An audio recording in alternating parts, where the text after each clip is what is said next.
Welcome everyone. I know this is the last segment before the party, so we really want to make it relevant and educational for everyone. I want to thank everyone who is here, our wonderful panelists, and our amazing homeowner, Mrs. Ralas.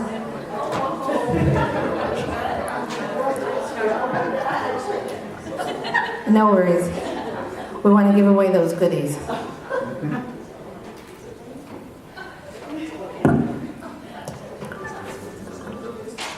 All right, so this last weekend, the Wall Street Journal actually put out an article on how first-time home ownership is up again. It's increasing. And how they came up with those were the analytics of Google searches. That was pretty incredible. Again, this was a great example of how affordability and how the millennials are actually getting back into the home ownership by the clicks, by the searches. So that's a good story to share. My name is Vanessa Montañez, and I will be moderating this home ownership session. And really, the American dream of home ownership is on the rise with women. According to the 2014 Census Bureau, there are 18 million women homeowners. That's wonderful news. Additionally, if everybody got your Women's Homeownership Report in there, there's really good statistics. I'm all about the numbers. According to NAR, the National Association of Realtors, 17% of women in 2016 were women compared to men. That did not come up so high, the stats. So that's a really great purchasing power. That really says we are here, we're making an impact, and we want to buy a home and investments. So that's great news. But despite women's home ownership growth, they're still disadvantaged when compared to men. While single women homeowners statistically outnumber single men, their home value disparity is between the genders. In the US, principally the women's buying power is less, and also the percentage of home ownership appreciation is less. But we're here to find out from these wonderful panelists and our home buyers their experience and learn how we could actually tap into this wonderful market that we all know as women is fantastic. So I'm going to start with just doing a little introduction on who the panel speakers are.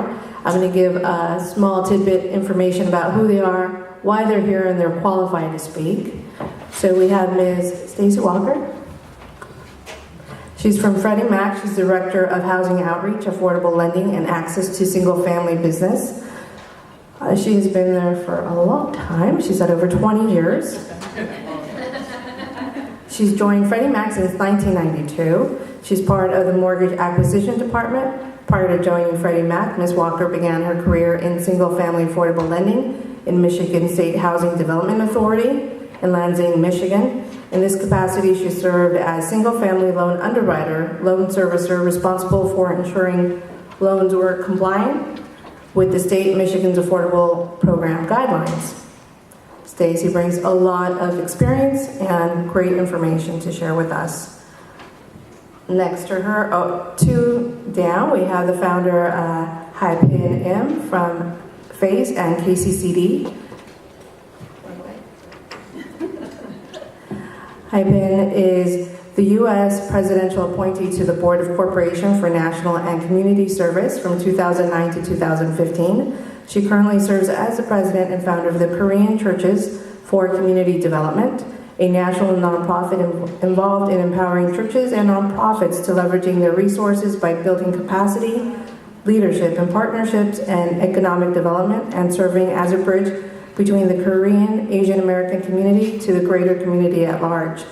Since the inception in 2001, they've partnered with over 300 partners, ranging from the White House to Fortune 500 companies.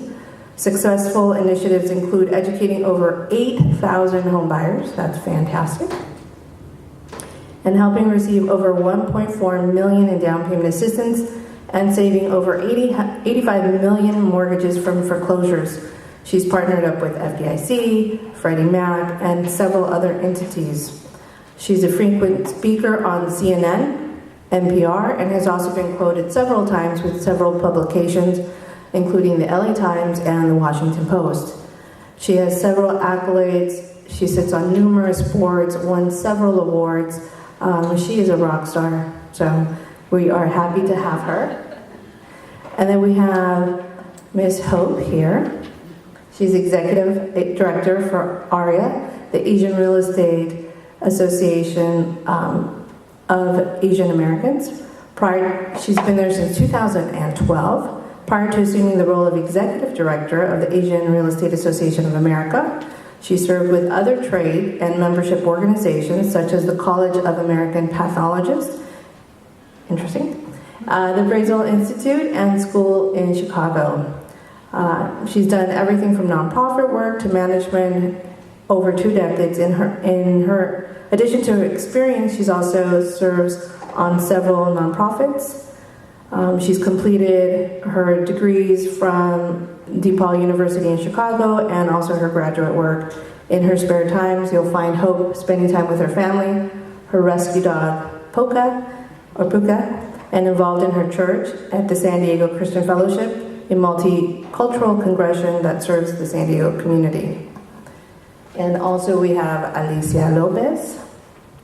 Ms. Alicia Lopez is a highly motivated, results-oriented professional with over 20 years of experience in business management, finance, accounting, sales, marketing, and anything mortgage-related. She started her career when she was really young at Wells Fargo in 2007. She's originally from Georgia, so she has a really unique perspective. She's been transplanted other times, too. From there, she relocated to Texas, and now she just started here in the San Diego market. Throughout her career, she's been recognized from multiple occasions as a leader for serving local communities. She's bilingual. She's highly proficient in government lending. She's passionate about establishing strong relationships. She's a proud mom of 2 beautiful young ladies. She's getting her doctorate degree also in her spare time, so she's a Wonder Woman. So welcome. And last but not least, we also have Helen O'Sullivan. She's the president and CEO of NeighborWorks Orange County. They're a local nonprofit down the street. They do amazing things. She's also the Development Financial Institution certified by the U.S. State Treasury in furthering its mission to strengthen communities and enhance the quality of life of the residents. NeighborWorks Orange County seeks to empower people to build stronger financial future and thriving communities. Since her employment with NeighborWorks Orange County in 2010, Helen has held a position of SVP of Programs and Administration, EVP of Operations, President, CEO. She's done everything there. And during this time, it's expanded. So she serves as the director of the board of NeighborWorks Orange County. Additionally, she serves with other nonprofits, including Los Angeles Neighborhood Housing Services, and Clearinghouse Jamboree Housing Corporation. So we're really happy to have all these wonderful, successful leaders in the room with us. But we're going to start out with just showing 2 video clips to share the story of the women homeownership journey. And then we're going to also hear firsthand by our wonderful female buyer, Ms. Relas, and her story and her journey into homeownership. So thank you.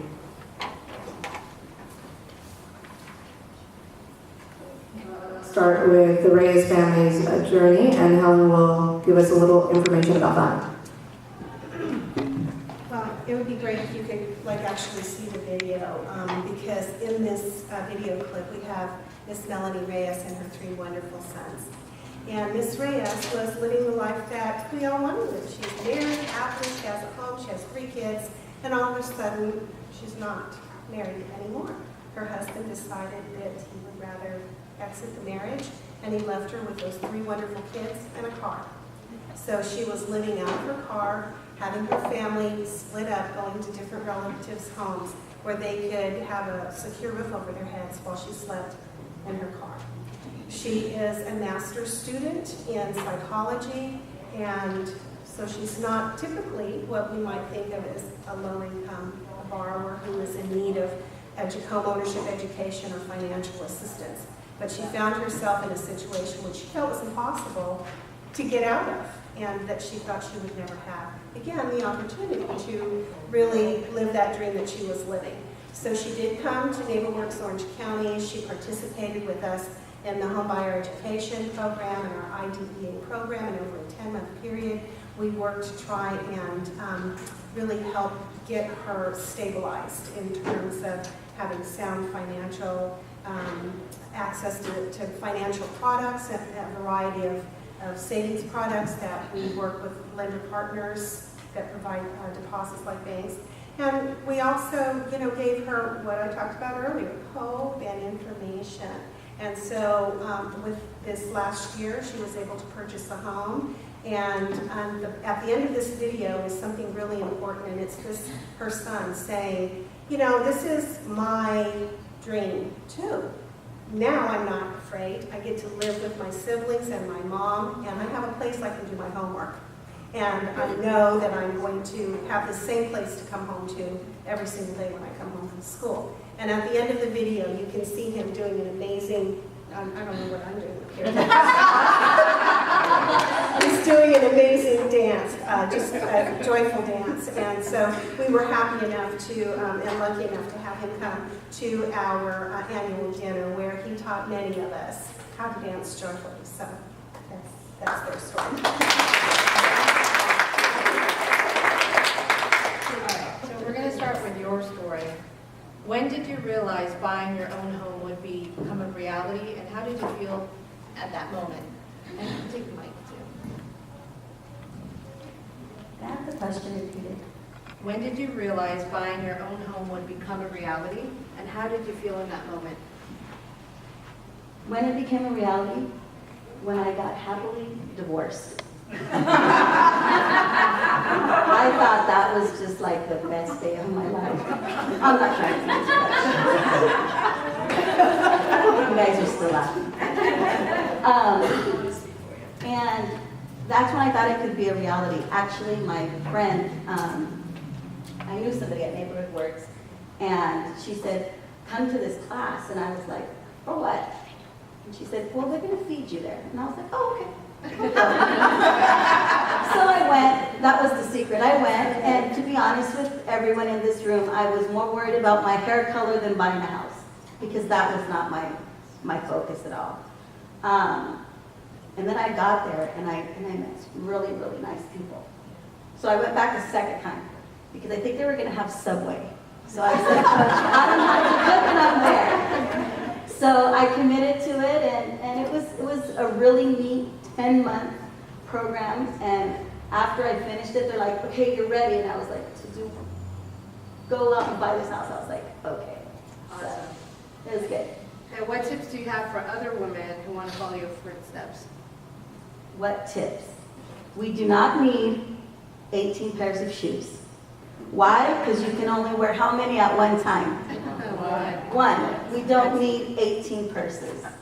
We need one. We like 18 purses, but I really didn't. I weeded out what I didn't need, and that was my focus, was buying a house. So going out to eat, I didn't need Starbucks. I just kind of weeded those things out. A couple boyfriends in there too, weeded those out. I always said though, I would always say this, men were like pants. Some fit and some didn't. And the ones that I couldn't make fit, I needed to get that out of the way. That was a big obstacle.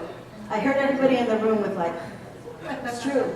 You know, that's where a lot of money went, going out and this and that. So I was able to save a lot. So budgeting. Budgeting, and then I prayed a lot too. And I ended up meeting somebody wonderful who came with 4 kids out of expense. And a little bit of child support in there too came along with it. But we worked it out. I have 7 children, and I have 4 grandbabies, and a partridge in a pear tree. No, I'm just kidding. And what I really want is the remote. Did you always envision being a homeowner? After the classes, yeah. Not only did I become a homeowner once, well, the first time with Neighbor Works, of course, and they really walked me through the whole process. I mean, from beginning to the end, literally, from beginning to the end, and they were great. It was a lot. And they fed you. And they fed me, yes, yes, and they fed me.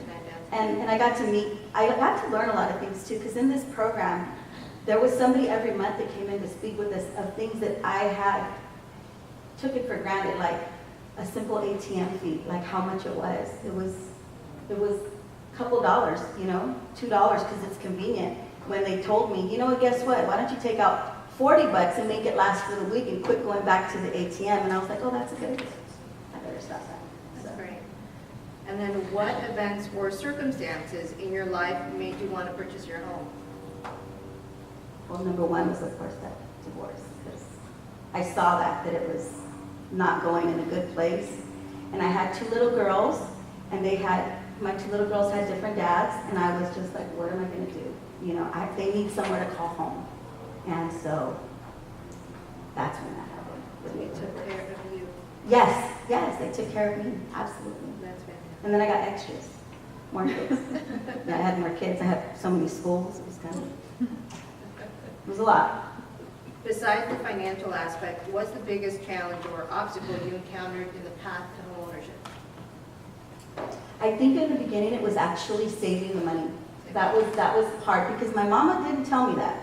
She never said save your money. She said you need shoes and you need this and you need that and you need vacations and the jet ski. And my parents showed me how to spend money. My parents never showed me how to save money. Neighborhood Works did that. And you're showing that your children. Yes, actually, I had an opportunity. Do you want me to talk about that? Yes. Okay, I had an opportunity. Well, unfortunately, my grandfather passed away. And when my grandfather passed, with everything, of course, I had learned at Neighborhood Works, my grandfather passed away. The home came available, and none of my mother's 4 children, my mother's siblings did not want to have anything to do with the house. They just wanted their money. So I asked my mom, I said, Mom, why don't you ask all the grandkids, because there was a few grandchildren, don't want to leave anybody out. I said, ask them if they want to purchase the house before I asked my own daughter, and she was 23 at the time. And they said, oh, no. Nobody wanted, everybody's going to school, they were too busy, they didn't want to purchase the house. So I told my mom, why don't you go ahead and see if Emily can buy it, my daughter. She's my eldest daughter. So she was not married yet. She was single with 1 baby. And I told her, Emily, I planted that seed. I always talk about that, plant a seed. Planted the seed in her. I said, Emily, why don't you think about buying Grandpa Joe's house? And she said, what? I said, yeah, you know, I think it'd be a good idea. You have 1 baby already. Let's try to do it. Time went on. Of course, nobody wanted to pay the mortgage on Grandpa's house, and time's going on. And I said, Mom, I really think Emily can do it. We put in a little bit of money, and of course, Emily put in a little money that she had. It was her birthday money. I think it was like $3,000, but it was her birthday money. She put it in, and I asked for, which I didn't know, but I asked for something called a gift of equity. And that is something that was able to be given to my daughter during the process from the sale of the home. And with that, she bought the house in Santa Ana. And it was really odd because the lady that came to do the loan signing told her, how old are you?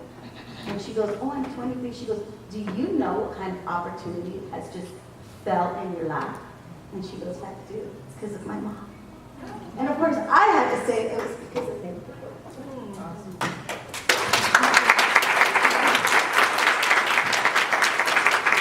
So meanwhile, after she bought that house, my eldest daughter bought a house, and then I have another daughter that went through the program, and she is 22, and she is ready to buy, but she has to wait a few more months for her income. And I actually purchased another property in Arizona, and because of Neighborhood Works again, and I actually purchased, I sold my condo when I first got the Neighborhood Works. I rolled it over and actually purchased a house and kept that as a rental. And so I purchased 4 homes. Wow. And 7 kids, and 4 grandkids, and I still want the remote, and a partridge in the pear tree. We love it. We love it. So definitely home buying has changed your daily life. Oh, yes. Like I mentioned earlier, I was more worried about my hair color than buying a house because no one ever planted that seed. I wish somebody in high school would have said, they tell you to go to college, but nobody tells you there. You gotta find a place to live because mama and daddy ain't gonna be around forever. You know, I wish somebody would have told me that because it didn't happen for me until this program. Until that first day, like I said, that I went because they offered me food, not just I enjoyed it. And what's the most special way you've impacted others? Your daughters? My daughters, I have I call them in number order. So child number 5 is on her way, and I have another son, number 6, who just let me know he's having a baby. And I was like, you need to buy a house, but you're having a baby, what the heck? So you can speed things up when he's having a baby, and he's on his way though. He has a little money saved. So I planted the seed in his little room too. That's fabulous. You're starting that legacy. Yeah, yeah. But again, if it wasn't for me going to that first day of that class and staying through the whole thing, I always tell my friend there, that changed my life that day. And here I am today. Oh, there's some of my kids. Only 3 of us of the group. Wait, can you play that one? This one right here? Yes, since you're right there. Take advantage. Excuse me, Mr. Rondo. You Are you a remember homeowner? yet? Are you a homeowner? You need to stay. The colors that you want, you know. There's different things that happen in your home, and having your own home is, believe me, at least you know when you're gonna lay your head and you're not worried, oh my gosh, how am I gonna, am I gonna be late on the rent? Is it gonna kick me out? I mean, yeah, that could happen here too, but you know, you're in the driver's seat, you're the one that's making the decision. I do remember one thing when Emily, before she had purchased the house, she was renting a place over in the corner, and I just remember her saying, Mom, one thing I hate is taking the laundry out, remember? And that was one thing that when she bought the house, she's like, I don't have to do that anymore. I think if you take those steps to just get some knowledge, find out where you stand. That's what neighborhood works, I think, does, is they'll tell you right then and there, you know what? This is the steps you need to take. And once, I'll never forget, they drew me a little house. And the little house had these little boxes in it. It showed me where I needed to go. It was a visual. But you know what, I kept it, and I knew what I had to do in order to get from point A to point B. And it worked. Look at me. The things that I'm going to When tell. I think of it, it's either you're spending $1 on a burger, right? But if you save that She's still talking about food. $1 from a burger to your next home, that's another $1 you don't have to save. Like, it's easier to save for the future than just spend it right now. Like, learn how to not spend so much and just save. And it's okay, like there's gonna be another burger, there's gonna be another party, there's gonna be another time to go out. Just focus right now, because at the end of the day, your future is there and it's not going anywhere. You about today are horrendous, but the flip side of it is Eating a lot. And just by buying groceries for the week, you can make a whole meal off of $10. I think with my program, we had insurance, we had finding a contractor, we had ATM fees, and then they also had impound accounts, what that meant when you have an impound account, I remember that. They also talked about interest statements on credit cards. Interest on credit cards, which was real helpful. Something I never, ever thought about. I just figured, okay, you charge it and that's it. But in the long run, you realize that you probably paid triple the amount for an item that you thought in the beginning was on sale. I think for me, it's just the neighborhood works, and my mom helping us. When you know better, you do better. And for me, that's like the major quote in this whole program. some of the things that the New World Order and the Illuminati know. As in, we're going to go through the good, we're going to go through the bad, but the 4 walls around us are going to keep us close and keep us stronger together as a family.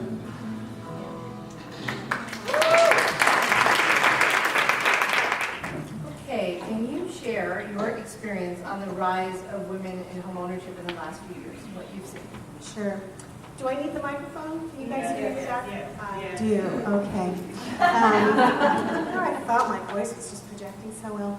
So in the last few years, we haven't really paid attention so much to homeownership. It wasn't until last year when Desiree asked me to come and speak at this same event and talk a little bit about homeownership and women that really kind of prompted me to think about that. So over the past year, we did try and start collecting data about this. And last year, 74 of our homeowners are single women or women who are head of household or who are married but are the primary financial person that is buying the home. So 74 doesn't maybe seem like a lot. This is Orange County. The median home price here is over $700,000. The median income is not enough to pay for that. So it takes a lot of gap financing, and it takes a lot of, just a lot of holding hands. And Hillary Clinton might say it takes a village to get somebody into a home anymore. here in Orange County. So I'm really proud of the fact that 74 women, single parent women, head of household women, were able to buy homes, as opposed to how many men? I don't know. We don't track that because that doesn't seem to be an important figure in our world for our investors or for us. But I will tell you that most of the women who purchased homes were single mothers, as the two folks that were highlighted in the videos today. So we're starting to see more and more women on two sides of the fence. One is new millennial women coming in and buying homes. They're more informed. They're starting to make money. They want to capture some of the investment potential of home ownership. We're also seeing on the reverse mortgage side a lot of women who own their homes and want to downsize and purchase a new home using their reverse mortgages. Their husbands have passed on, and so we see a lot of our reverse mortgage counseling clients that are coming in saying, you know, I want to still own a home, and I want to buy a home with a reverse mortgage because my income can support a standard forward mortgage. So anecdotally, we do see a lot more women coming in, purchasing on their own, or with them being the primary mortgage owner. And do you see that continuing to rise? You know, I think once we have more statistics, we have more this year than we had last year. And like I said, we've just started to track this because I have an interest in it now. And I think that, you know, again, hope and information really do provide two of the most important catalysts for getting the word out there. And as we do a better job of getting the word out there, I think more and more women will come to the table and want to buy homes and will feel that they can all by themselves. And in your perspective. Yeah, so just like Hope, I, have, in terms of, I guess, as an organization, we focus more on communities of color and not so much, I have to say I'm guilty of not focusing so much on women as well. But I can say that anecdotally, one of our first successful homeowners who we helped with multi-layers of down payment assistance was a mom who had been in the U.S. less than 5 years. She had a son that had disability, and it was her dream that she could have a house with a backyard where her son could just play freely. And her husband was, I believe, a taxi driver, but his income was very minimal. And it was really her diligence and perseverance and staying with us during this time that she was able to then get into a home. And now she's also a successful business owner as well. And just kind of on a second thought was that I remember even in my family life, it was my mom who had a gift of vision, and she had this vision of a house. And it was literally to the T of the house that eventually we bought. But it was through her connections, her brother who had some money, her co-worker who was willing to lend her the money. And this was when she literally had, at the time, this is in the 70s, literally 80s, 70s, 70s. When literally they had maybe $50, after they had very frugal living standards. And I could say personally for myself, I was gonna buy a Beamer, after I graduated from my MBA, but then I looked at the housing costs. I mean, the amount of money to buy a Beamer with no down payment. And I said, with this kind of money, I think I should buy a house. And with the help of my mom's retirement money, I was able to get in. So again, I think in that way, I hear a consistent theme of women caring, for their family, and that serves as a big motivation to want to go into a permanent, stable homeownership as well. And then you said you're going to bring a different perspective because you are the lender. So what have you seen? What I've seen is that a lot of women want to do better. They want to match the dollar for dollar, that the men are bringing. And I have done mortgage lending in Georgia, in Texas, and now here in California. And you see the same trend. You know, as years go by, women want to succeed. You know, they want to be more educated in all areas. They're doing their homework, and the numbers are showing. You know, right now, I think men are at like 7% purchasing homes, and women are 17%, so 10% more. It is not, you know, the wave of the housing market. Women buying homes are not dropping with the wave as much. So you can tell a lot of empowerment, a lot of people searching for how do we do it? What's the best way? Which should be, you know, all along.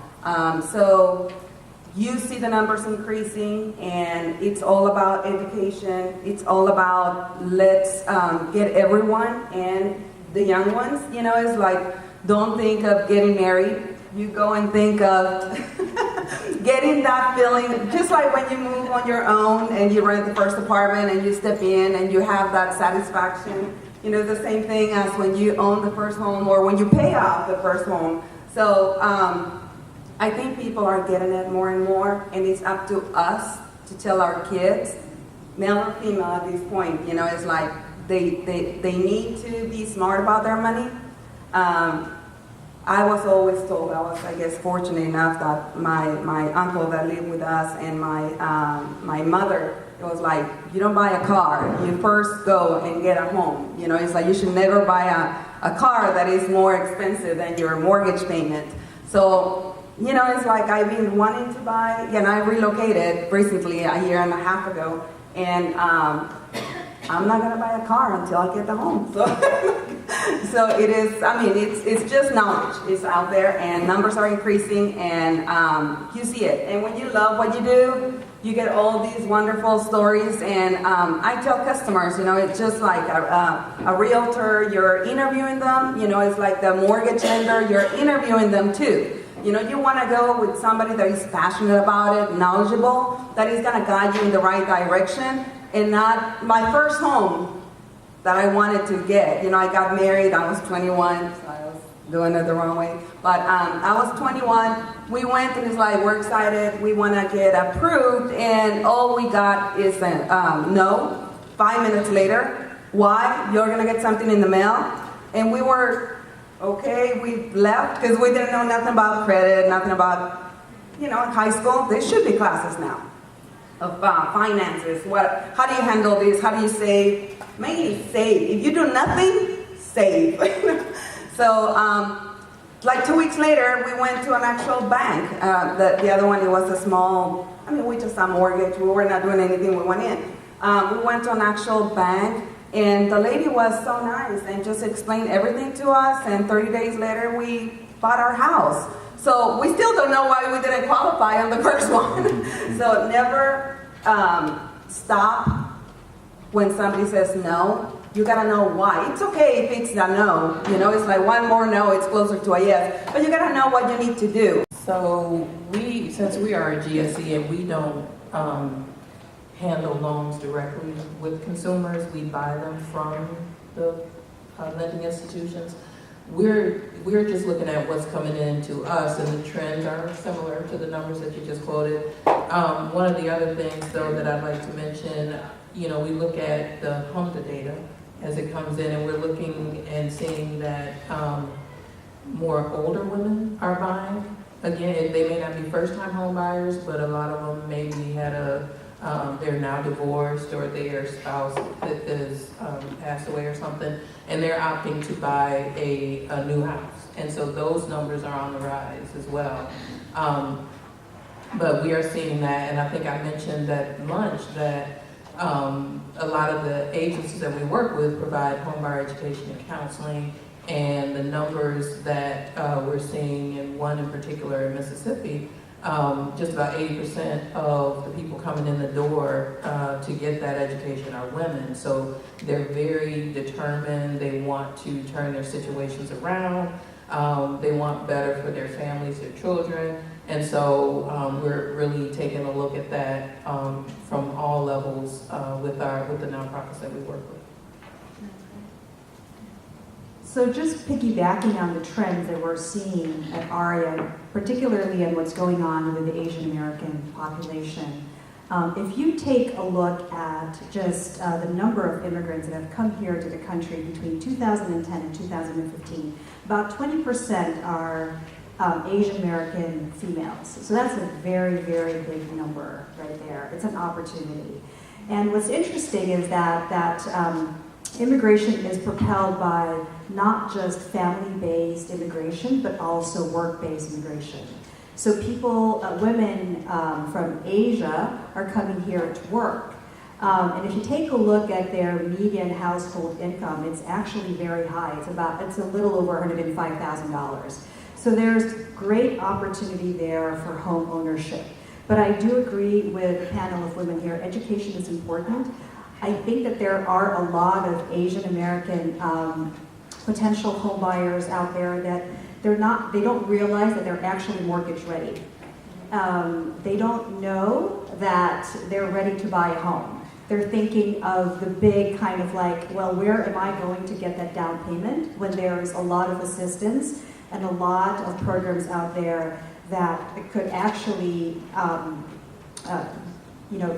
are challenges right now for home ownership, but that could be overcome. So the opportunity, not just for AAPIs, but generally for women, I think is a big opportunity right now. And how do you think that real estate professionals can capitalize on this?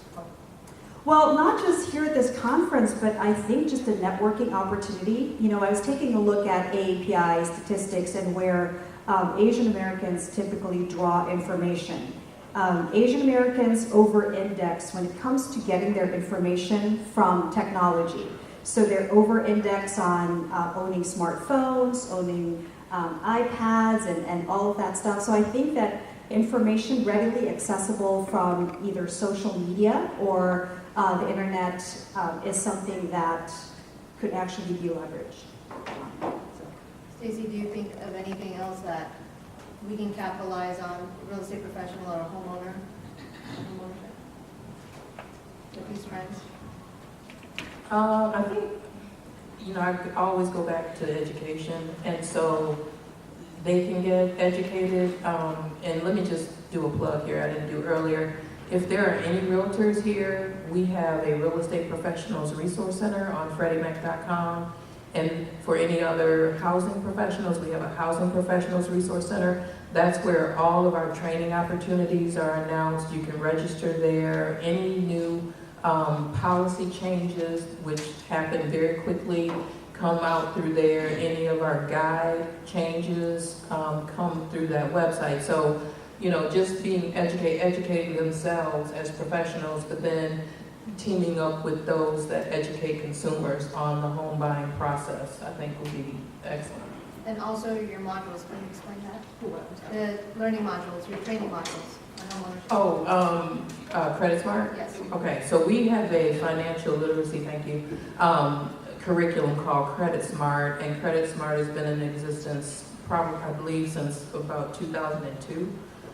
It is an effort on our part to educate consumers more about the importance of credit, how credit plays a huge role in your life as far as buying anything, a house, the price of your insurance, your car, anything. And so it's 12 modules. It does talk about home buying as well. It talks about how do you work with the different industry professionals, such as lenders, such as realtors, and just the importance of budgeting. I just bought my daughter 3 pairs of shoes yesterday. I feel guilty. And I don't feel so good since she said you don't need shoes, you don't need purses. But anyway, I digress. But the importance of budgeting. And so we are in the process of updating our curriculum. It's available in English, it's available in Spanish, it's available in Korean, Chinese, and Vietnamese right now. And so if you have any suggestions for us, Maheen, raise your hand. Maheen is on my team, and she's taking the lead on that revamp. But it is very well used, so thank you for asking that question. And how much does it cost? It is absolutely free. Excellent. So you can go on freddieMac.com/creditsmart to get the information. You can contact us. We do have a limited amount of hard copies, but it's free of charge. Can I just add to that? I Yes. think the accessibility of that information and multi-language is very, very important, particularly for the Asian American community. It's not as easy to just translate it into either Chinese or Japanese. I mean, Haipin knows this, and she works with the Korean community so well. And Helen, I'm sure that with Neighbor works with the Vietnamese community here in Orange County. You know, it's so I think that I can't underscore enough the importance of just accessibility of the information multi-language, particularly for the Asian community. Same question. When we're talking about education, it's not only for the consumer. It's also for the realtor, for the broker, for title companies, for everybody, lenders. We have to know what's out there in order for us to guide. You know, when a customer comes in and, you know, we're asking for a young individual to start thinking about home ownership, the first step is to go and, you know, get educated. Go and try to see if they can qualify, and we gotta be able to tell them if they don't have the down payment for it, if they don't have the savings, what's the answer? You know, if you have this much money, and it can be for a gift, it can be from, you know, an equity on a property, or it can be from, you know, just wait and file your tax return. I mean, it's like when we're interviewing the individual, we gotta be able to be the solution to the problem. You know, it's like we're there to solve. So if we don't have the right knowledge, then we're not doing our job. So just like I said, like a consumer, everybody has to be educated all around. Well, I think particularly in immigrant communities, a lot of them actually are not aware of the homebuyer education organization. So the realtor and the lender tends to be their trusted advisor. And unfortunately, for many of them, they're not aware of all the different resources that are potentially available to help people who want to become a homeowner. So I believe earlier in the prior session, a lady mentioned that, you know, when you help people, the money will come. And so I think in that way, you know, perhaps the person who's approaching you, whether you're a lender or a real estate agent, you know, they may not be eligible that moment, but if you help them to be on their way, to say, oh, did you know here is a homebuyer education agency that can help you connect with down payment assistance if your credit's bad, you know, we can help you with that. You know, there's various resources. If you have high credit card debt, you know, we could help you that agency could help you consolidate, reduce your payment. All those kind of things will make you a hero, and then perhaps will allow them to be loyal customer in the future, or refer clients your way because they trust you. And I think that some of the data points, it used to be that there was like a $60,000 difference in terms of assets, right, between a homeowner and a renter, but the latest data I saw was $190,000. And so again, if you could help that individual be on their way, that they're gonna buy a new home once they build that equity and buy 4 homes, right?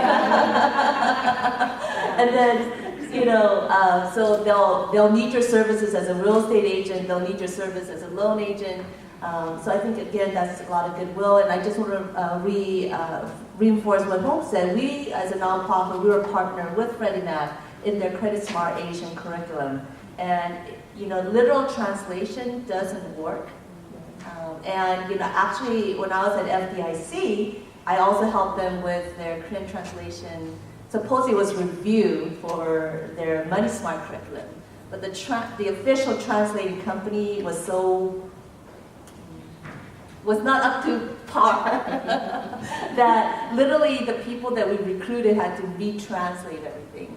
And so again, I think bottom line, a lot of times the outreach to women, to minority communities, etc., the message doesn't get out because the language is so technical or is professional. I remember when we did our first homeownership fair in the Korean community, you know, soft second, even for me, I don't know what that means. What does soft second mean? But when we said it's free money to buy down payment, to buy a house, that they understood. Like 600 people turned out, and actually Fannie Mae had translated materials into Korean language actually before Freddie Mac. And at the time, when they came to our fair, they said that they distributed more materials that one day than the previous 3 years they held out to that material. And I just want to lift up Desiree because honestly, as mentioned, I didn't focus on women and women home ownership at all. But the fact that she's creating this space, because I think again, a lot of studies show that if you invest in the women globally, then they share that with their family and the whole family's lifted up, right? And so I think it's a very smart investment strategy that all of us put more energy in. So in that way, this conference is making me pay a little more attention to these details. Well, I again want to echo what everybody else has said, that it's important to educate the consumer, also important to educate the realtors. I just kind of want to share with you, and I'm revealing my age here, but I remember when I first started in this business, there was no such thing as the uniform Fannie Mae Freddie Mac loan application. We had the Fannie Mae, we had the FHA, we had the Freddie Mac application, and all of them said husband on one side, wife on the other.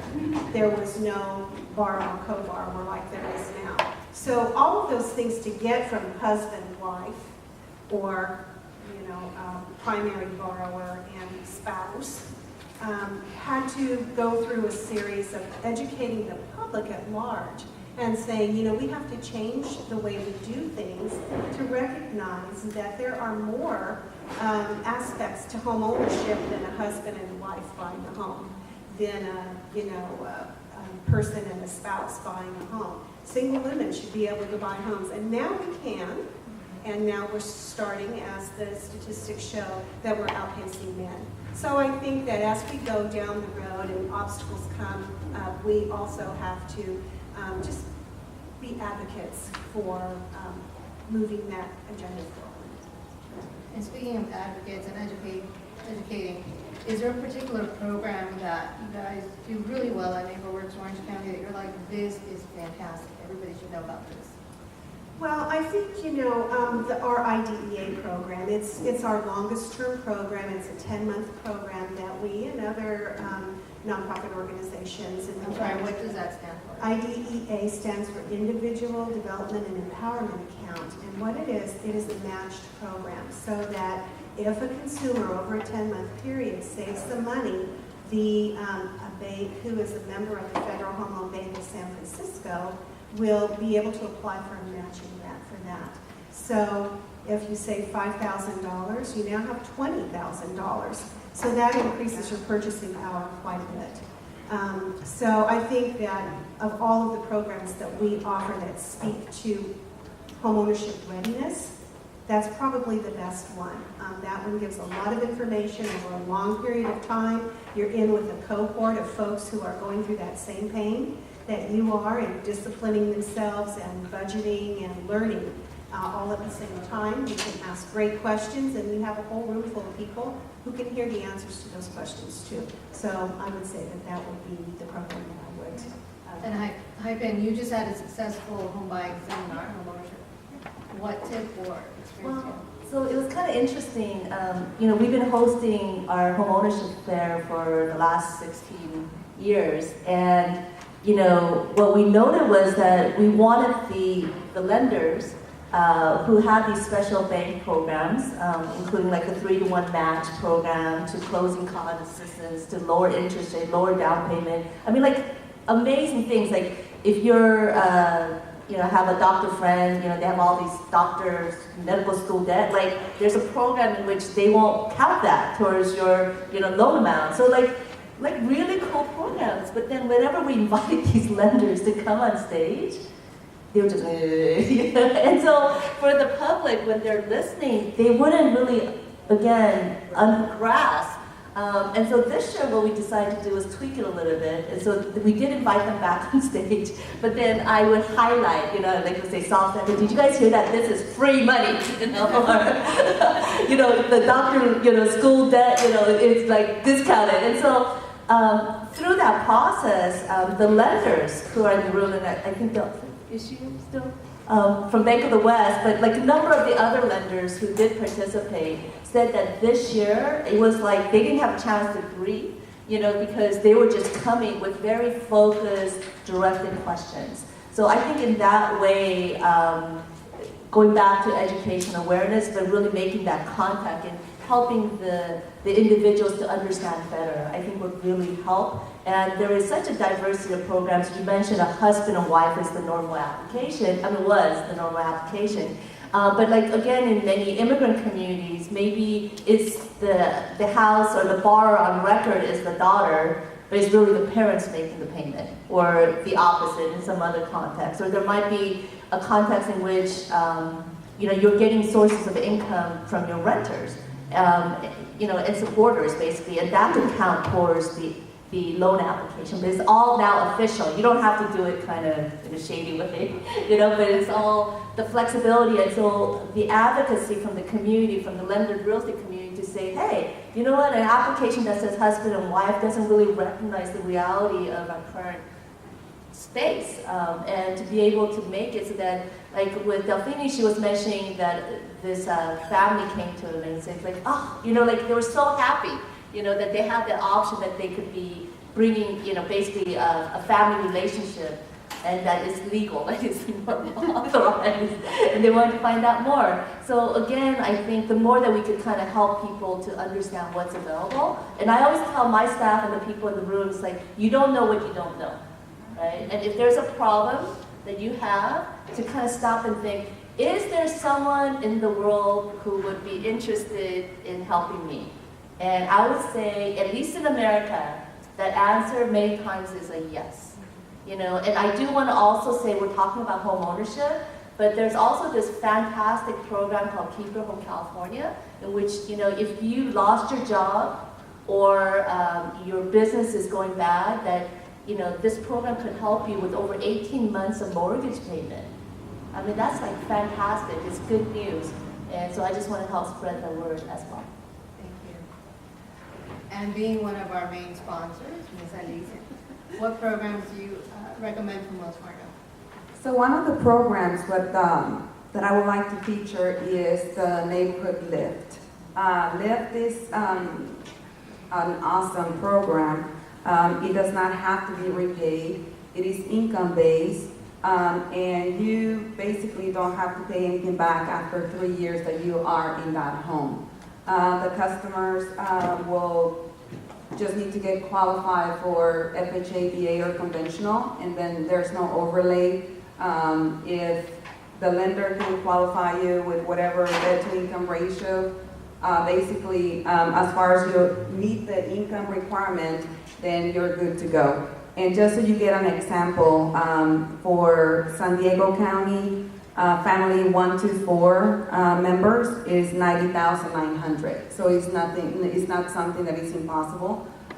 Sometimes, the customer needs to qualify, and they might need to work a little bit on it, like pay off some debt or something like that. These $7,500, it's based on, it's up to $7,500, but depending on how much money they put in, that's how much they can get, and it can be used for down payment, closing costs, etc. So any fees on a mortgage. So it's just an amazing program. And this one, the Neighborhood Lift, is being offered in Riverside County, San Bernardino County, and San Diego. Is there any particular program or opportunities you're seeing from your perspective?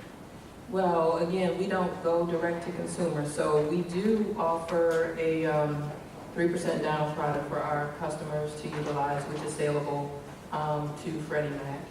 It's called Home Possible. It's, again, 3% down. Gift or grant can be used for that. MI drops off once you reach that 20% threshold.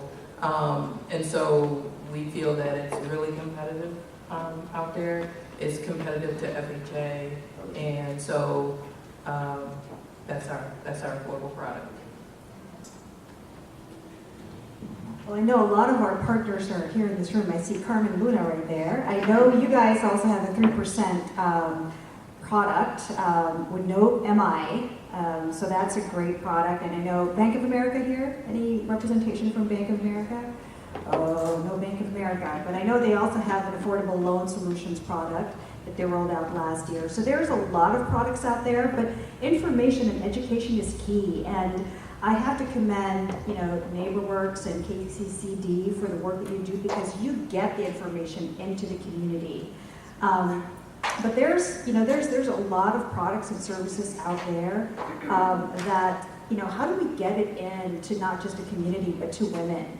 Because there's really great opportunity out there. And I know ARIA partners with a lot of nonprofits as well through the chapters and through other organizations. But there's a lot of programs that I know is available out there.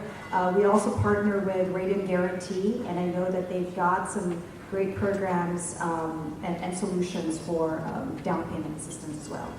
So that leads to the next question. We'll go this way. Everybody's getting educated. What's the biggest obstacles you see as women going into the homeownership space? I think that anecdotally what I'm seeing is that misinformation that people need 20% down payment to buy a home. And that is not true. We all know that in this room, right? That you don't need 20% down payment. So that's the biggest obstacle or challenge that I'm hearing and I'm seeing. And so education, and I can't underscore the fact that we really need to get it out there. The panel earlier, they talked about faith-based type of programs. I think the church is a wonderful resource to get the information out there. Obviously, networking opportunities like this, and again, social media for the millennial generation. Yeah, I think it's not knowing what's available, because a lot may say it's access to credit, and it is, but it's education, because like was mentioned earlier, a lot of people, a lot of women are eligible. They can qualify now, and they just don't know that. I will say that we have tools to help our nonprofit partners educate. Other than Credit Smart, we have something called Get the Facts, and it talks about things like needing 20% down and what is the truth.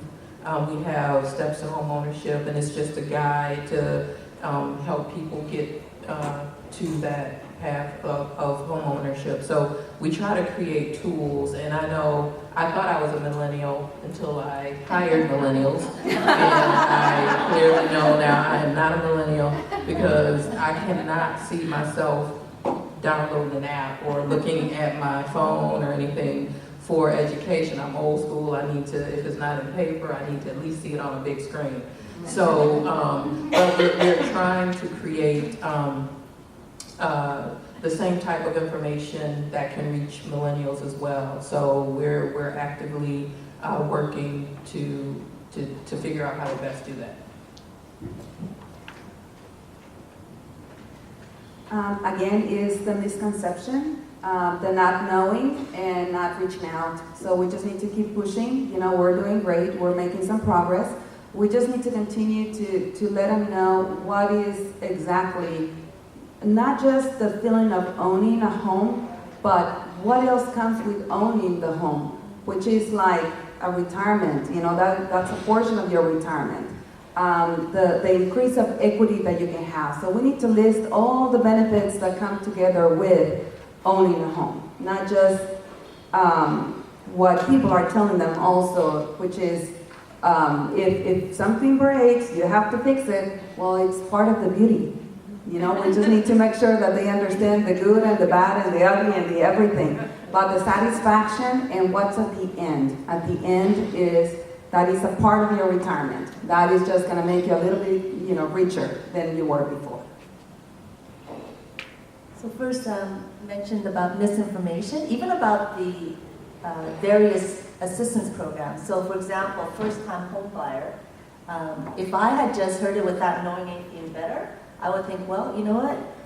I own a home, so I guess none of these programs qualify for me. But actually the definition is that if you haven't owned a home for the previous 3 years and haven't claimed mortgage interest deduction on your tax credit, hey, you're a first-time home buyer, you qualify.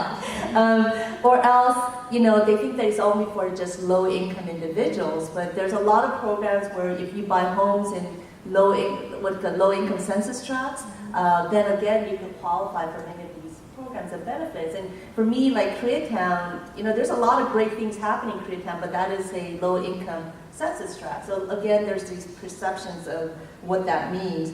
Another piece that we really haven't talked about, as much as these programs are available, the high cost of real estate and the lack of inventory is real.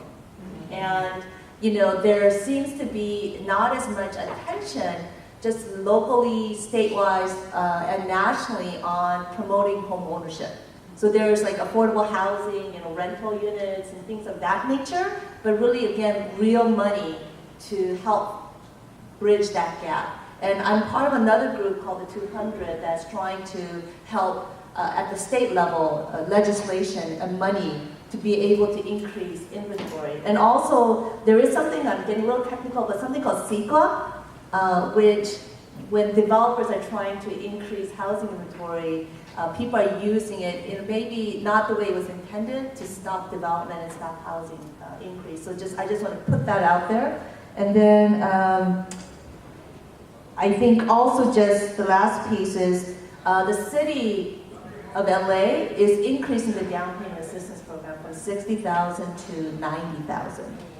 Actually, it used to be $120,000 when we actually helped that lady that had been in the U.S. less than 5 years. So again, I think there should be some, you know, industry, community push to again increase those kind of resources and increase partnerships, whether it's faith-based or workplace, in which we could really again reach people, give incentives.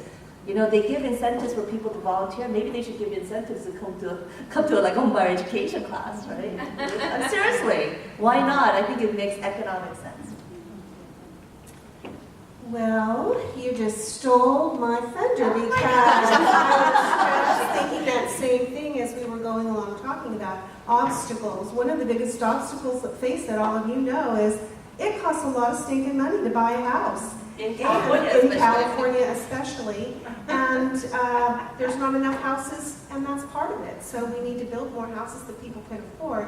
But also there's other ways that we can do it. And I know several years ago, when I worked for a bank, I was the chairman of the board of NeighborWorks Orange County, we put together a syndication for down payment assistance. We raised about $4 or $5 million in that range from about 11 banks, small banks. And we took that money and we had our own proprietary program. We need something like that again today because it is just out of reach. So one of the things that we're looking at doing is maybe collaborating with Habitat for Humanity because they get all this wonderful infill land. They need money to provide to their homeowners that are actually buying this because it's not just sweat equity. Some actual cash has to be in that inclusion. And we're going to work with them, we're working with other organizations, and trying to get and galvanize a group of things together to say, look, we think homeownership is important, and we want to, if we can't bring the mountain to Mohammed, then let's bring the Mohammed to the mountain. So we need to kind of maybe try and see what we can do to help close that gap. Last year when I was here, I put up a slide on the screen that showed the increase in purchasing power when you take and you layer a Cal Home loan of $57,000 with one of our proprietary down payment assistance with $40,000. So now you're looking at the $90,000.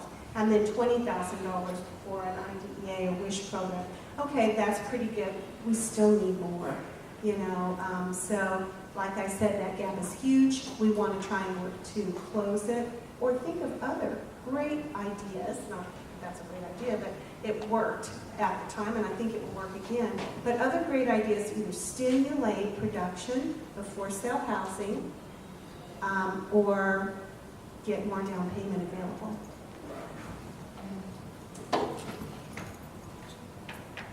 Okay, so what is the largest benefit to homeownership in your opinion? And we're going to start with our wonderful homeowner. The benefits. Knowing what your mortgage is at the moment. And knowing that it's not going to, well, I mean, it could go up if it's no variable. You know, just having that sense that I have to put this much into my mortgage. What are the largest benefit of homeownership, in your opinion? Well, in my opinion, it's fundamental to building wealth. And that is our theory of change at NeighborWorks Orange County, that in order to really build wealth and transform your life, you need to have a home because there is no singular investment that will yield a return like homeownership, and you get to live in it too. So I did mention again the difference between a homeowner and a renter, $190,000 of wealth, right? So it already has been mentioned, so I'm just going to add some other unexpected benefits is that your children will be healthier, they will get higher education, get better pay, they'll get pregnant less, get involved in gangs less, partly because usually, you're living in a neighborhood where there's stability, the parents, everyone's involved, more civically engaged. So again, the neighbor is safer. Just a lot of benefits that come with home ownership. That's kind of a little bonus as well. One of the benefits other than a retirement tool, it's just the pride, and what you can show your kids of what is possible. Maybe as a kid you didn't have it, and then showing them that it can be done, how it can be done, and give them the right guidance. That pride you never forget. That feeling of going in, you just don't forget. And that's the feeling that you want them to have. If you don't give them anything, like if you are not born wealthy, and give them knowledge, show them that it can happen, and more here in the United States, it's like, so just show them the right tools and show them it can be done regardless of income, regarding of, being male, female, Hispanic, Asian, anything, it is possible. It's very possible, you just gotta want it.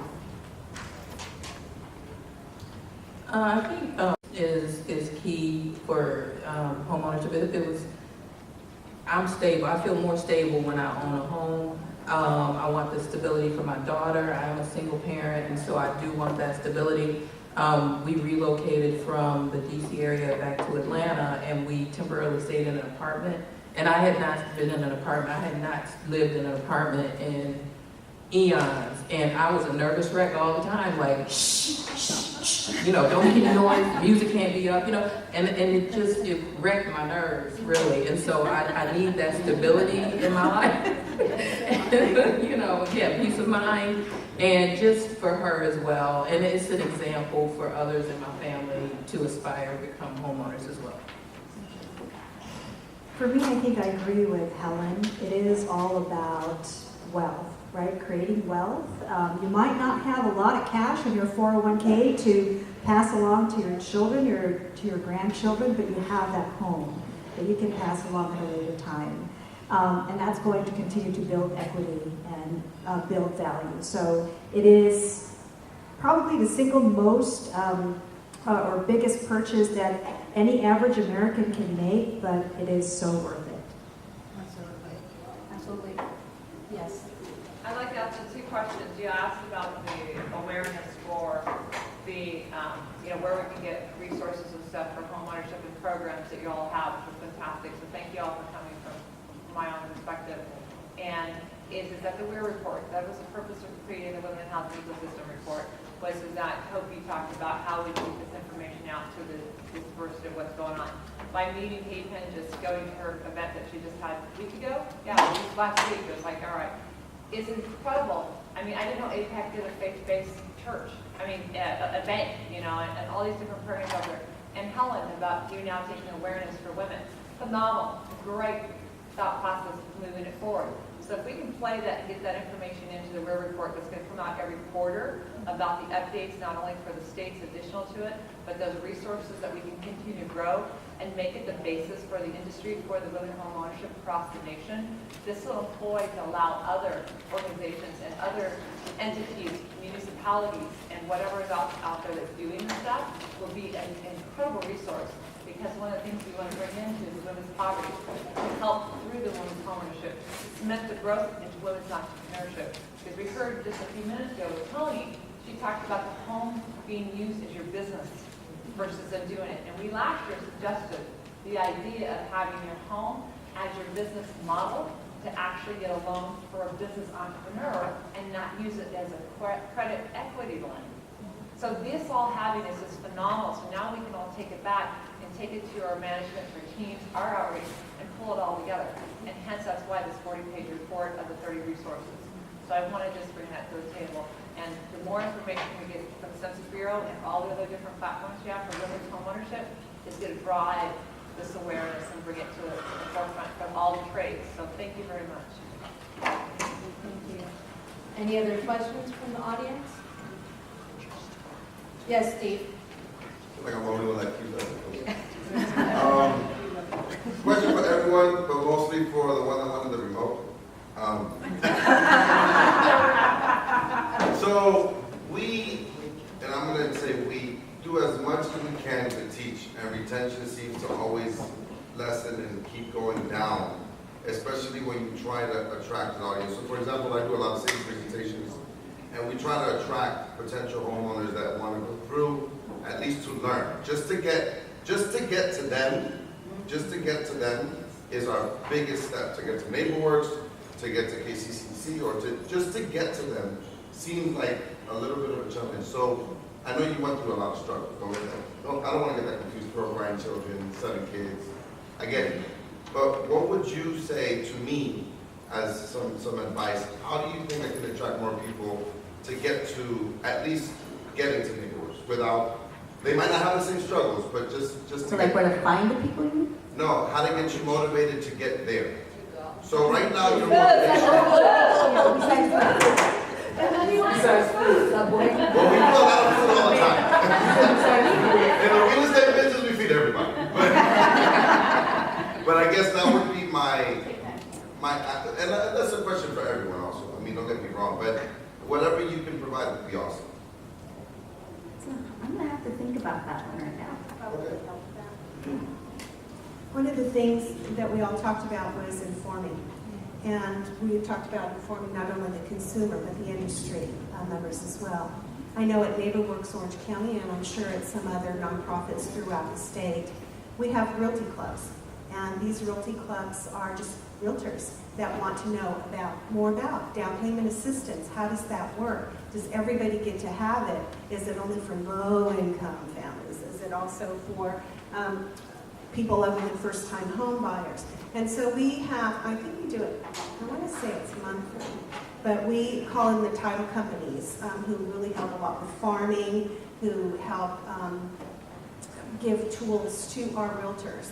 So we have like a really great, we have about 40 people that attend this at any given month, where we talk about how to access down payment, how when you're farming, how you might utilize some of the information about down payment assistance to reach out to your neighborhood, depending upon, probably not so much in Newport Beach, but more, in the lower income communities that have home buyers that will qualify for 80% of the amount.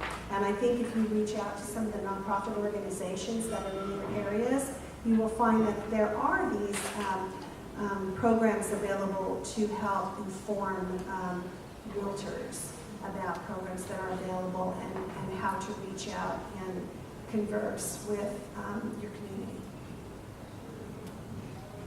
Does that help?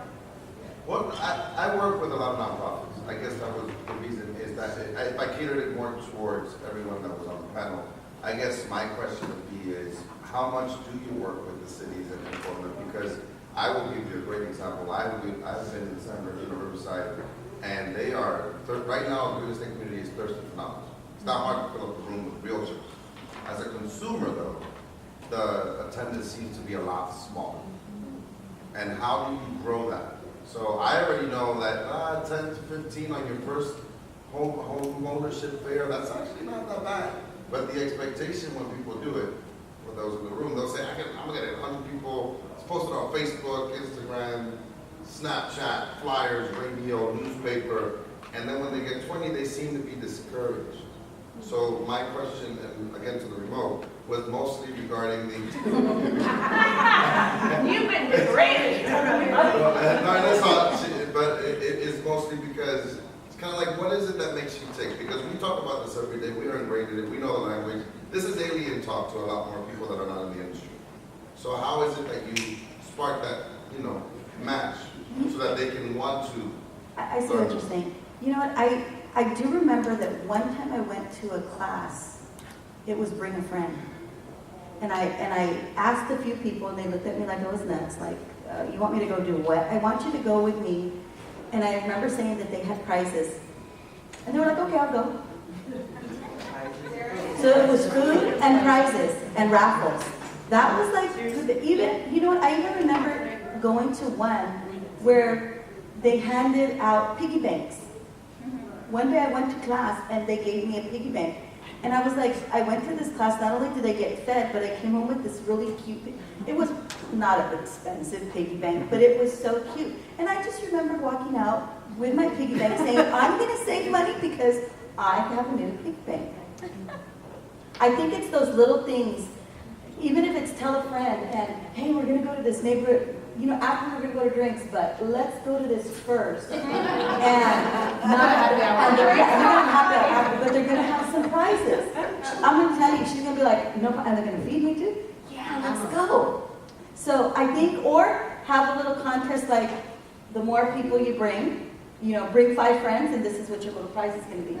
And it doesn't have to be anything big. People go, I've noticed, when they know that there's something there for them. Well, it could be a $25 for Starbucks. I feel like Starbucks. Yes, Just some ideas. No, thank you. I'd like to add 2 real quick questions. 2 quick comments. We hired young Amanda Seal, who's been with us for 2 months. She got her job with us because of, I asked her, I said, psychology, I hired a psychologist, this position. And she said, I said, I write a paragraph, what you can bring to the table. You know what she said in her paragraph? She says that my mother has never dreamed of homeownership. It's never even been a thought. Here I graduated, I've never thought of it. It was so, this has been nuts. It was so impacting to me, I said, you're hired. Because here's a woman of today, 2017, who's graduated, who's never even thought of homeownership, but her mother has never even talked about it. So how do we as real estate professionals, after selling 6,000 homes, I can tell you that we've got people to the home, was what we did in 1991 was you fed the realtor. You said, here's cookies, here's lunch, and the realtor would go to open house or go to a broker preview.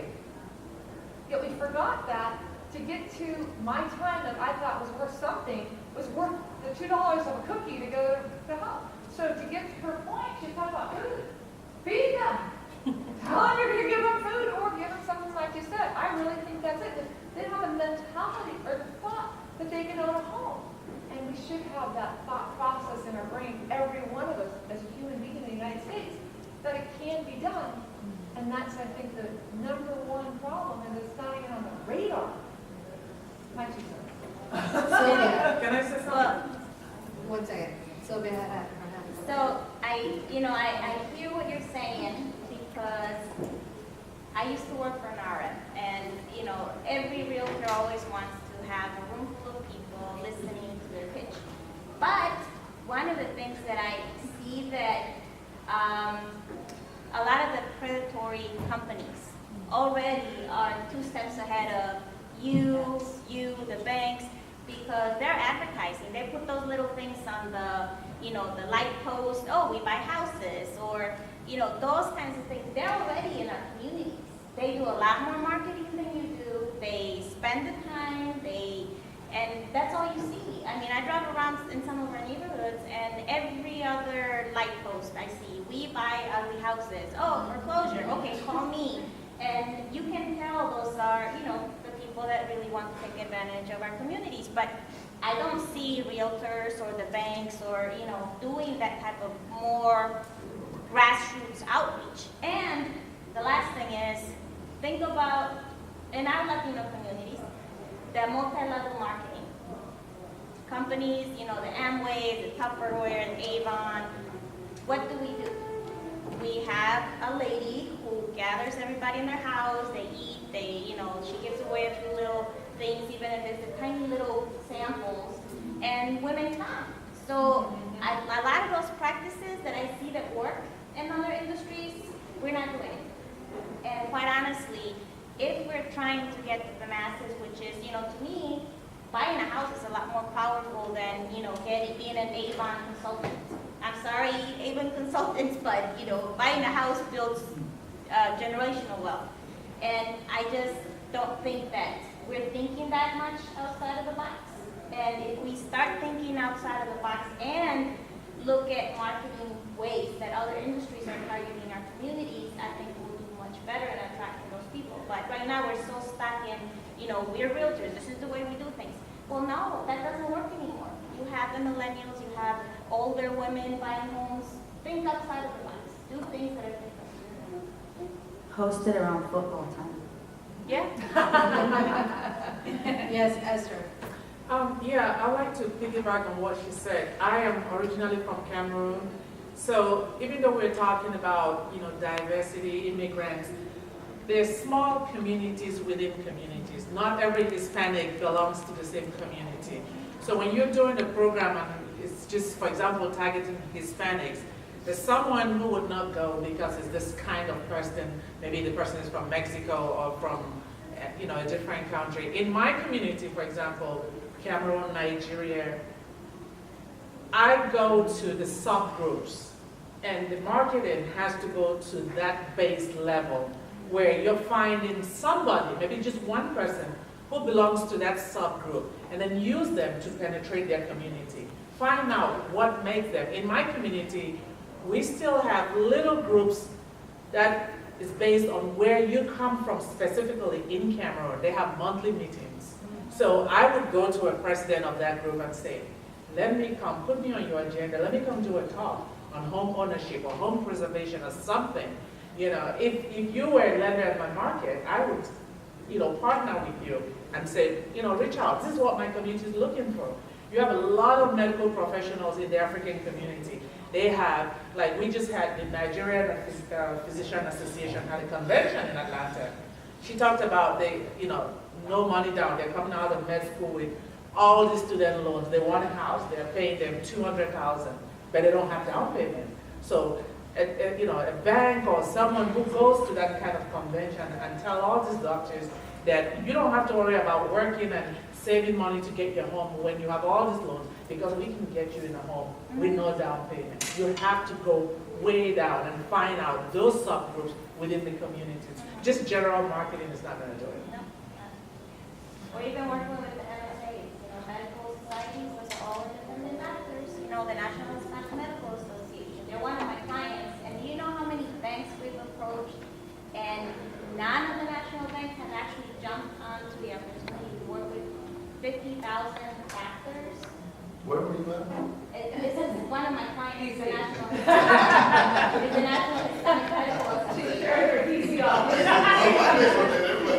But looking at those associations, you already have a built-in audience that is ready, willing, wanting to purchase a home. So Able, you forgot the word able, willing, wanting, and able. And able, they have the money. They make $300,000 to $500,000 right out of medical school. $700,000 if you're in a specialty. I also want to just reinforce what was mentioned about subgroups. So I remember when we did that first fair, we brought 600 Korean Americans to come out. And really, the industry as a whole had never invested or reached out to the Korean market. And the the general marketing outreach never reaches them.